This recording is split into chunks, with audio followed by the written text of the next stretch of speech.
Before CHAN 2020, Cameroon could boast of some soccer dominance over Morocco, especially at top continental and international encounters.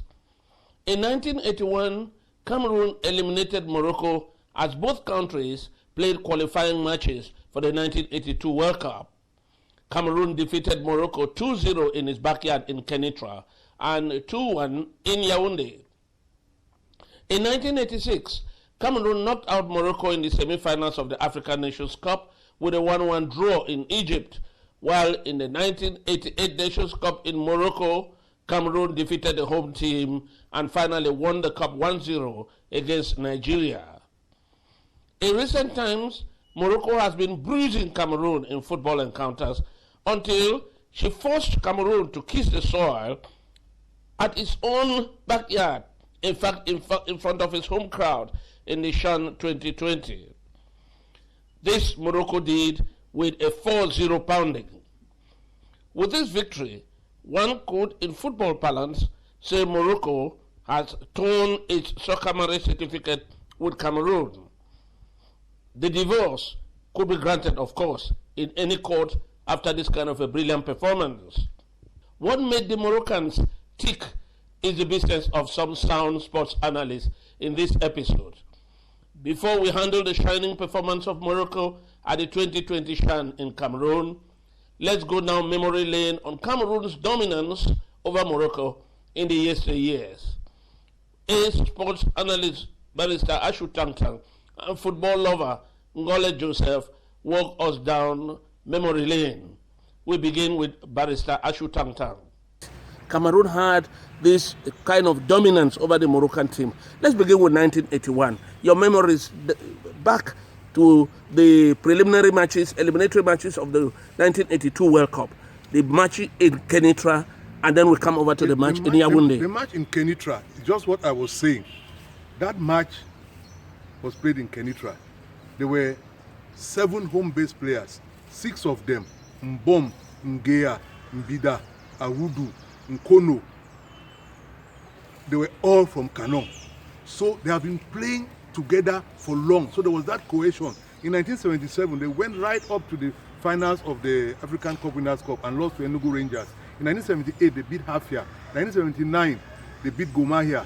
In 1980, they beat AS Bilima. So they have been playing together. The only player there on the national scene who was not from Canon was Dumbeleya. When Dumbeleya was playing in Canon till 1978, he played in the finals against Hafia.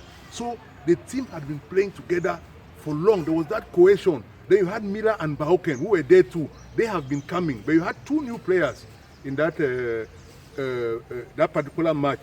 You had Kaham Michel, who came from Quimper in France, and Tokoto Jean-Pierre, who came from Jacksonville in America. But they had been in Cameroon before. They knew the football philosophy of Cameroon. Now, apart from the fact that there was cohesion in the team, individually the players had brilliance. They were all stars. That is what we lack these days. And we beat them 2-0 in Kenitra, and Kono stopped a penalty from Chicha.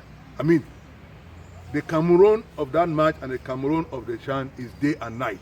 But if you go a little bit again memory lane, what still remains exciting to you when you think about that match Cameroon played with Morocco in Kenitra? That particular match, the Cameroonians, we did not give Cameroon a chance. I remember I was in Kaskumba that day listening to commentary. The commentator was Mike Enze. And we were looking forward to that match. First of all, the match was supposed to be played in Casablanca, but at short notice, it was taken to Kenitra, a very small pitch. And when they started to go and beat a team like Morocco in their own backyard, it's not easy. And when Cameroon was playing, they had eliminated Malawi, eliminated Zimbabwe, eliminated Zaire. And when they got Morocco, the North Africans, many of us felt it was the end of the road. But when they beat Morocco 2-0, excellent play of Nkono. That's why the second leg in Yaoundé the field was full, more than 100,000 people. And Cameroon repeated defeat. I think the match was 2-1. 2-1. Cameroon scored first from the penalty spot by Koundé. Then they equalized. Then Martin Meyer scored with the head to make it 2-1. When you remember the day you were following that match on the radio, definitely you must have had a lot of excitement, even with the people around you who were following the match on the radio. Yes. And I was in Kumba, as I said, I was in Kas Kumba, and there were some people who went to Yaoundé from Kumba that day, but generally the town was quiet. The World Cup is something that we're just hearing about the World Cup, and Cameroon seems to have been jinxed. First of all, for 10 years, Cameroon had not even qualified for the Nations Cup. The one they qualified that year to play in Libya in 1982 was the first, not to talk of the World Cup where they've always been eliminated. So now that they were smelling it, there was ambience everywhere. But on Gonjomo, I tell you, after they knew the 2-0 victory in Kenitra, for me it was done and dusted. And if we look at again another experience with Morocco, in 1986 in Egypt, Cameroon had another encounter against Morocco. Yes, the Moroccans, they were very good. I mean, that is the Moroccan side. First of all, they went to the World Cup that year. Later that year, they did well. But in the Nations Cup, they were just so good. They had Mary Crimo. They had the goalkeeper, Badou Zaki. They had Aziz Boudebala. And they were good. And they were leading Cameroon 1-0. Now, when you have a person in your team like Miller, if the referee has not sounded the final whistle, don't say it's all over. Miller conjured a goal from nowhere at the very last second of that match. That's the sort of stuff legends are made of. We don't have them these days. And we're able to win that match, to draw the match 1-1. In fact, that draw was more than a victory. And if you look at, again, once more in their own backyard, in 1988, we had this confrontation with Morocco. Yes, that was a match of equals. I've never seen a player as tenacious as Boudebala.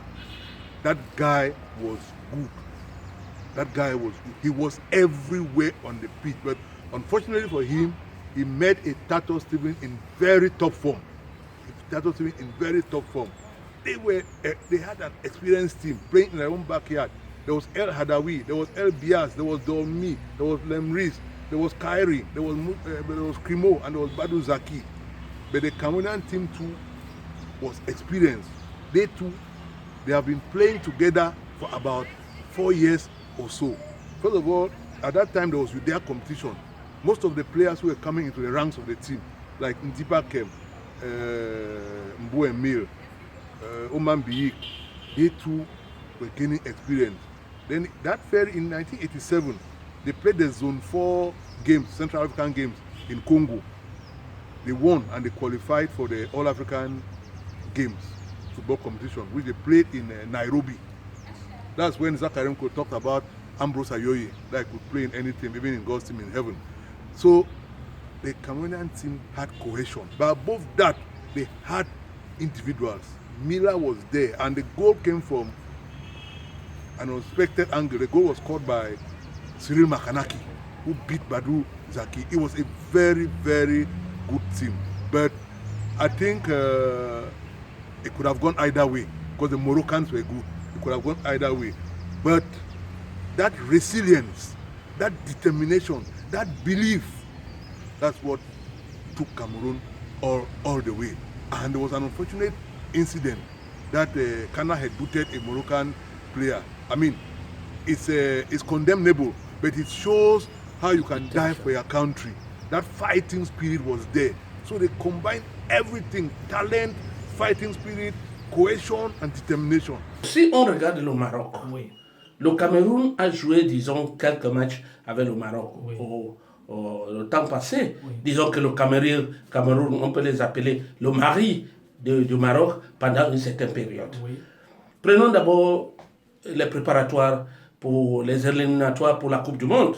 Oui. La Coupe du Monde 82. Oui. Et on a joué ça en 81. Oui. 2 matchs. Un match au Kenitra et un match à Yaoundé. Commençons d'abord avec le match de Kenitra. Qu'est-ce que tu te rappelles, memory, l'une de match de Kenitra? Oui, je dois d'abord rendre hommage à la radio. Parce qu'à l'époque, il n'y a pas de télévision. Donc nous aurions tous nos oreilles collées à la radio. C'est pour moi l'occasion de rendre hommage à certains grands journalistes de la radio. Zachary Nko, M. Njomo Kevin, Abem Bengue, et puis j'en oublie d'autres. C'était des matchs qui nous ont tenus à l'étreinte parce qu'on ne suivait pas les images, mais on les suivait à la radio. Oui. Au départ, on ne s'attendait pas que le Cameroun gagne le Maroc à domicile par 2-0. Mais le Cameroun l'a fait. Parce que nous avions dans notre équipe des joueurs talentueux au niveau national et au niveau professionnel. Et quand tu parles de joueurs talentueux, comme les... Oui, comme je pense notamment à Roger Mila, je pense à Bauken, je pense à Tokoto Jean-Pierre, je ne sais pas s'il était là, je me souviens, oui, il était là. Il était là. Karam Michel, et j'en oublie peut-être d'autres. Oui, non, le commentaire que j'ai suivi, c'était à Ben Bengue et Zachary Nko, je crois, oui, je crois. Mais il y avait d'abord l'émotion. Comme je vous disais, au départ, on n'était pas sûr de battre le Maroc, parce que le match se joue au Maroc. Mais avec les joueurs que nous avions, on a réussi à marquer 2 buts. 2 buts, et puis à la fin, on a gagné le match. Et le match retour, qui était un match vraiment en péril, à Yaoundé, le Cameroun contre le Maroc, avec les grands joueurs comme le Krimaou et les autres qui venaient. Oui, j'avoue que même après avoir gagné le match à Kenitra, on n'était pas sûr d'être qualifié. Donc le match retour, c'était un match qu'il ne fallait pas manquer. Je ne l'ai pas vu, parce qu'à l'époque, il n'y avait pas la télévision. On l'a suivi à la radio, mais il semble que le stade était plein avant une certaine heure. Que les gens étaient accrochés au niveau des poteaux électriques pour suivre le match de football. Et le match a commencé, et nous avons marqué des buts, et le Maroc a réduit le score. Mais jusqu'à la dernière minute, on n'était pas serein. Jusqu'au coup de sifflet final. After sweet memories of the past, there are lessons definitely to learn from Morocco's brilliant performance at CHAN 2020. As football analyst, Mwambo will evaluate in this episode. They just simply lived up to expectation. When you have Wydad of Casablanca, Renaissance, Pekan, Raja of Casablanca, these are the top teams in Africa. Sofiane Raimi, who was the best player in the CHAN and top goal scorer, is a top player in his country, top scorer in the Moroccan league, playing for Raja of Casablanca. They came with Ayoub El Kabi, who is the CHAN high goal scorer 4 times. He was best player in the CHAN 2018 in Morocco. He plays for Wydad of Casablanca.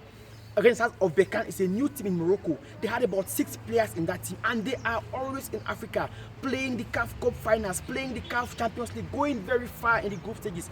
These are things that mirror the championship of a country. They came with a group of players who knew themselves, who are top players in top clubs. So that simply explains it. When you look at the CHAN history, Morocco has won 2 CHANs. They have some of the best clubs in Africa, one of the best leagues in Africa.